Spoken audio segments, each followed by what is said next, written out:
everyone, I'm Laurel with Laurel and Nutrition, and today we're going to make some Mojo pulled pork. I'm going to do this in my Instant Pot. I love my Instant Pot, but this can also easily be done in the slow cooker. So first, to start out, we're going to turn on the saute button here, and I've already heated it up a little, and I've added 1 tablespoon of olive oil. This step can be done on the stove top, and then you can transfer it into your slow cooker if you're not using the Instant Pot. So I'm just gonna throw in my pork and brown it a little bit. So I chose to go with the bone-in pork shoulder because it has a little more flavor with the bone. But if you find at your grocery store you can only find bone out, it'll still taste delicious. And then, while that is browning, I'm going to mix up the Mojo seasoning. I have already squeezed out my limes and my oranges here, but I just wanted to show you guys my little trick. I love this handy citrus squeezer, and I just cut my orange into a quarter and squeezed it like that. You can also just squeeze it with your hand, or if you have an electric squeezer, you can go ahead and use that. So I have my citrus juice here. I have all of my herbs and spices right here. I have my olive oil. And then I love the pre-minced garlic. It's so much easier than mincing your own, but if you love to mince it, go ahead, do that. It'll be about 2 garlic cloves worth. I'm putting in a teaspoon of this. Okay. And then we'll just mix that up a little bit. And I'm going to flip my pork in the Instant Pot here. So pulled pork usually includes barbecue sauce. While there are some good barbecue sauces out there that aren't high in sugar, we're just avoiding that with this recipe. Might as well save the carbs there, add them later with some brown rice. Diabetic friendly, but everyone loves this recipe. It's good for everybody. Alright. And then I have my onions here. Feel free to cut them however you like. I just roughly chop them here. They kind of get mushy in here and kind of get a little pulverized. So don't get too particular how you're cutting them. It just adds a lot of flavor and some fiber as well. Okay, so mine is browning pretty well. I'm going to flip it once more.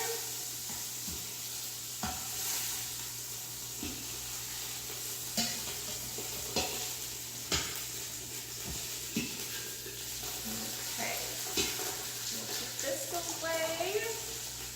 And then we're just going to go ahead and add everything into the Instant Pot. And add this. And that's it. I'm just going to put this on and we're going to set the manual timer. I'm going to do this, switch it, go to manual, and we're going to go all the way up to 60.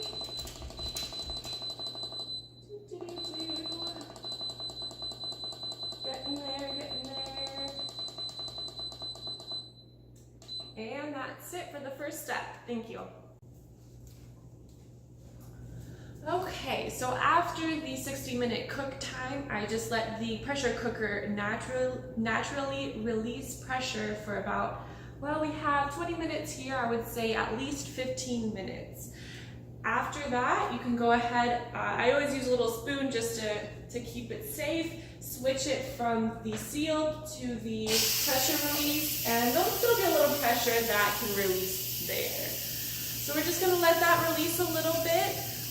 The inspiration for this dish came from, I just moved from Miami, and I was missing the food so much. There's a huge Cuban influence down there, and I was just dying for some good Cuban food, so came up with this recipe, and I think it holds up to some of the traditional Cuban recipes. Alright, so we're almost done with the pressure being released, And the next step is we're just gonna shred the pork a little bit. I do that using just 2 forks. Okay, so we're gonna open, and it smells amazing. I've got a lot of good juice in there. So I'm just, be careful with this step. Everything's very, very hot. So just do it with care. It's like this first hunk's gonna come out like that. See, it's fall off the bone. So tender and delicious. So I am going to just go like that. Falls apart perfectly. You can leave some bigger chunks if you'd like, or make it really small if that's your preference. I have a little bit of fat here that I'm just gonna set to the side, and just go ahead and do the rest.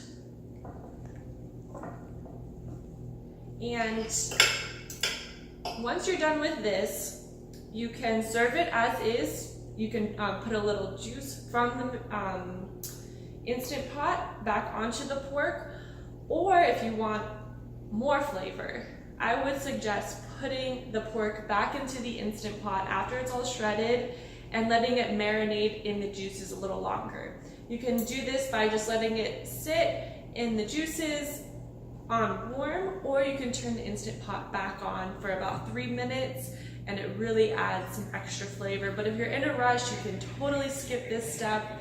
This is still great the way it is. So I hope you enjoy, and thank you.